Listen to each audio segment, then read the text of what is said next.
Hey, I'm Fatimah Amin, and the intent of my video is to draw a comparison between two important economic theories, namely the Muslim scholar Ibn Khaldun's labor theory of value and the Western scholar Harold Hoteling's marginal cost of pricing theory.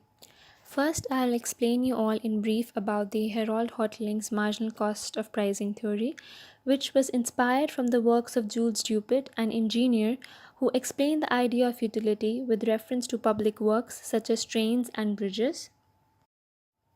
After reviewing this, Hoteling proceeded to a mathematical discussion and proposed an economy in which products are valued at marginal cost, and the deficit between this sum and the total cost is made up by tax collection. He further proposed that the government would provide subsidies to the industries to enable marginal cost pricing, and the government could earn the needed revenue for those subsidies from lump sum taxes, which do not have an impact on the price of the commodity.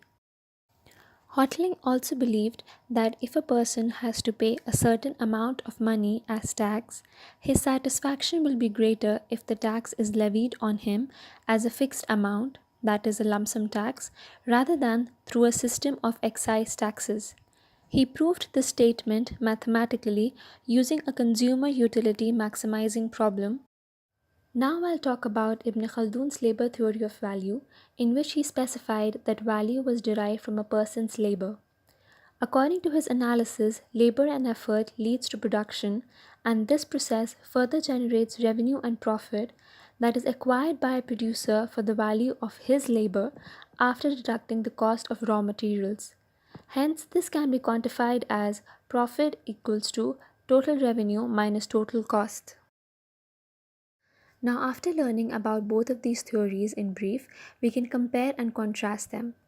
These theories are similar since they propose and assume that price of a good has to adjust to a changing marginal cost. While Hoteling makes this assumption to study what will give the most satisfaction to consumer, Ibn Khaldun focuses on labor as a determinant of price, which can also be included within the marginal cost.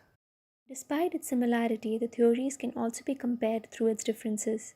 Firstly, Hoteling's theory is a theory that is based on maximizing consumers' utility, whereas Ibn Khaldun explained the concept of utility by restricting it to the goods and not the value of exchange. He specified that the value of the good is derived from the labor and effort. Secondly, Hoteling offered a mathematical reasoning to prove his theory, whereas Ibn Khaldun's work is primarily derived from Islamic sources such as the concepts of risk and sustenance in Islam.